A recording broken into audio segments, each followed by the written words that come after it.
Oh man, hey pals, how's it going? I'm finally doing it. I'm finally gonna record this Illmatic review. Disclaimer before I start. Obviously, I don't know anything. I'm not claiming to know anything. And for people who are just seeing this, there's a reason why it's called Clueless Review. But yeah, I'm excited to finally get into Nas. The main thing is I don't get a lot of the references or anything like that, but that's why I sat down and tried to look into the genius more than I would for a normal reaction. This is my first full album review, so yeah. Like I said before, I wanted to do an album which I know is already considered good and or even great and a classic album. Without further ado, let's get into Illmatic. So, the first song on the album is called The Genesis, which was very interesting. It sets up everything for the album and gives it a sense of place. Obviously, this takes place in New York. It takes a sample from the movie Wild Style, which I guess was very influential to some rappers in the 90s like Nas, because it was like one of the first hip-hop, I was going to say albums, one of the first hip-hop movies. And it has that quote, "Stop fucking around and be a man." And that just kind of like opens up the album. It was a very cool intro to the album. Like I said, it sets it up. It's perfect for what's going to come next, which is the second song on the album, New York State of Mind. I thought it was really cool, the beat, because that just is the theme of this album. It's very minimalist and stripped down kind of beats, and it has this jazzy piano in the background, which I thought was really cool. It starts off with a story of being like stuck in a shoot-off and his gun getting jammed. This is the first time that showed Nas's ability as a storyteller within his rhymes. And then, of course, one of my favorite lines from this song was one of the most famous lines from this song. "I never sleep because sleep is the cousin of death. Beyond the walls of intelligence, life is defined. I think of crime when I'm in a New York state of mind." There's a lot of references to like a dream-like state. Obviously, he gets high a lot on this album, but which is interesting because he states he never sleeps. I was reading on Genius. Then how can he dream if he doesn't sleep? There's this very pessimistic outlook that is introduced in this song. He just kind of deals with it in an accepting way that he's stuck in this lifestyle. That's going to get further explored throughout the album. At the end of New York State of Mind, there's an interesting little line that I thought was cool. "I lay puzzle as I backtrack to earlier times," which is interesting because that sets up a nostalgic point of view, and he's just looking back. He was only 20 or around 20 when this album comes out, so it's kind of crazy how he has all this experience to draw from, and he's only 20 years old. The next song is Life's a Bitch. Of course, on first listen, I'm always listening to the beats and figuring out what instruments are in it and stuff, and this one seems very R&B influenced, and I really, really loved the trumpet outro. It was very simple and subdued, and it was great on first listen. And actually, I looked it up, and Nas's dad played the trumpet outro. He was a prominent jazz musician, so I think that's very interesting that he got his dad to play the outro. This is definitely one of my favorite songs on the album. Going from New York State into Life's a Bitch, it gets even more pessimistic. He's questioning their lifestyle, and it's existential. One of Nas's lines, of course, "Time is illmatic, keep static like wool fabric," and static is a double entendre, like static is constant, that their lifestyle won't change. Because even in the intro, when Nas is like, "That's what this is all about, right? Clothes, bankrolls, and hoes. You know what I'm saying? Yo, then what, man? What?" And like, it's very subtle, but it's like, okay, what now? We do all of that, but what's the point? At least Nas is aware of their kind of hole that they're in and how they might not be able to get out of it, and a lot of people don't. That's one of the reasons why I like this song. The next song is "The World Is Yours," that has that catchy hook. "Whose world is this? It's mine, it's mine, it's mine, it's mine." It initially sounds a little bit more optimistic than the previous two songs. I mean, they were great, but it's just like, all right, is this going to be a kind of downbeat album along with the self-meditation on their lifestyles and stuff? But this moves it more into Nas actually talking about himself as a rapper. And one of my favorite lines from this is, "The fiend of hip hop has got me stuck like a crack pipe." He makes that analogy a lot in this album, like the similarities between hip hop and being in the crack game, I guess, how they're addicting and dangerous. That's what it says on Genius. So, and again, he makes a reference to sleep. I can't call it, the beat's making me fall asleep. I keep falling, but never falling 6 feet deep. It's like he gets into this trance where he's able to make these rhymes. And here comes the existentialism again. Born alone, die alone, no crew to keep my crown or throne. And I was reading on Genius that he's talking about how rap groups were popular at the time, like NWA and other groups, and how they would go solo. And he was like, well, I'd rather just be solo then and take all the credit, and no one can mess with my own success. Because in those groups, they start fighting, and that kind of takes away from the music, I guess.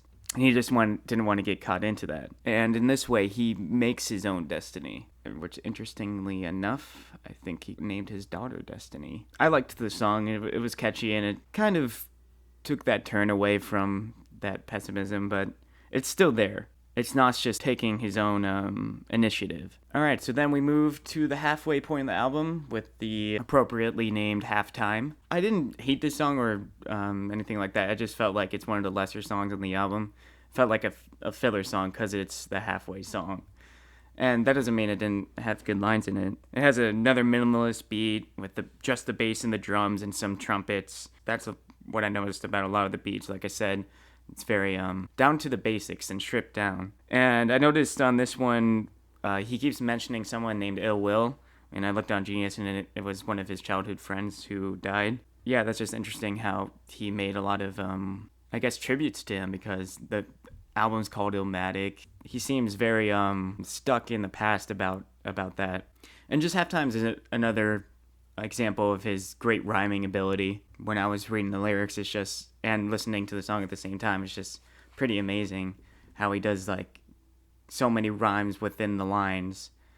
It's very poetic. And then we get to Memory Lane, which again was a more nostalgic song, kind of him talking about Queensbridge in general, reminiscing about jamming in the park and where a guy got shot. Just, yeah, I like this song. I didn't think it stood out to me, but it's definitely one of those parts that make up the sum of the album and just continues the themes. All right, so I'm gonna move on to One Love then, another one of my favorites on the album. It's interesting how he set up the song so that he's like writing to his friends in jail, and that makes it easy for him to write stories within that structure. One of the parts that stood out to me was towards the end where he's talking to Shorty Doo-Wop, who is only 12 and is already getting into that lifestyle where he wears like a bulletproof vest and he already has a gun on him.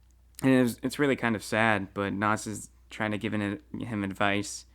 And I did see that it was actually filmed in a movie that Nas was in called Belly, and that kind of helped me see the story. Yeah, it's a very good song. I don't really know what more to say about it. And then I'm going to move on to One Time. This one had a catchy hook. One time for your mom, one time. The first verse is very, like, kind of laid back. A day in the life of Nas, really. Just hanging out, having a couple beers. And what I like about Nas is the way he rhymes and tells his stories. I don't mind that he's just talking about smoking weed and that stuff like that, because it's still interesting. Unlike some of the other songs I've listened to where it's them just talking about weed, not like giving you the sense that you're actually there through the lyrics. And that's what I like Nas's rhymes or lyrics. But in the second verse, he starts to talk about his rapping again, and one of the famous lines is, "My brain is incarcerated." Of course, he's also referencing all the youth that is actually incarcerated in New York. There's a lot of references to that, which I had to go to Genius to fully appreciate. Very cool song. One Time. All right, then we got to a song that I liked a lot, which was Represent. I really liked the beat on this with the piano in the background. It was a little bit more up-tempo, and just the song in general is really rousing and uniting as he's talking to his, friends back home. I thought at first that this was going to be the ending song, with when he shouts out everybody at the end, and I thought that would have been the perfect way just to end the album. Yeah, I really liked this song. It's one of my favorites on the album. And a line that stood out is not even really a line from Nas. It's just somebody at the end of the song just says, "Come to Queensbridge, motherfucker." And it's just like, it's relatable because, you know, all your pals back home will be like, "Come back home, man," or come back to town and we'll party and stuff. It's just, you know, you can't escape from where you're from. And it's your home whether you like it or not, where you grew up. It's just very interesting, and yeah, I like this song a lot. And then the album ends with "It Ain't Hard to Tell," which was kind of the perfect coda to the album. It wasn't a flashy finale or anything. It just reaffirmed the themes again and Nas's control over his rhymes and his lyrics. It was perfect to end the album because it didn't take a turn or anything. It just kept with that minimalist direction. It's just the way the songs were produced. So overall, concluding, I really liked this album. I thought it was good. I could go into Genius and dissect the lyrics much further because a lot of it is poetry. Because it has a lot of allusions and double entendres. I can see why it's considered one of the great hip hop albums. I mean, I'm just skimming over the surface basically. I did have to sit down a couple of times to listen to the album, and then after that go back over with the lyrics. And yeah, I definitely give this album 5 out of 5 beers. I'm not drinking right now though. It's too early. I put this album on my iPod, and I think it says something that I've kept it on there, yeah, alongside my Iron Maiden albums and whatever else I listen to. But that means I actually did like it. I think this is a really cool thing because it forced me to sit down and actually listen to the songs, other than just one reaction and one look at the lyrics. I really want to continue doing this series, the Clueless reviews. If you guys have a suggestion for the next great or classic album I should do, leave a comment. And if there's any other just reactions you want me to do that are quick in between these Clueless reviews, because these take a while to actually seem like I know something of what I'm talking about. If I missed anything, I'm sure I missed a lot, but if you want to say something that I missed, leave a comment. I don't really got much else to say. This is just an experiment. I'm sure this series will get a little bit more concrete with the format and stuff. I'm just sitting here talking right now. This was fun. I very much enjoyed Nas's first album. As a like even just a work of art, I could appreciate it. I want to do other stuff like that because it really, you know, I don't know anything. It gives me an insight into stuff I don't know about. Just because he's a great storyteller, it gives me that insight. Leave a comment for suggestions. Thanks for watching. I appreciate it. And as always, cheers, pals. I wonder what I'm gonna do next. Should I do another 90s album or something like To Pimp a Butterfly? Let me know, please. I want to keep doing these.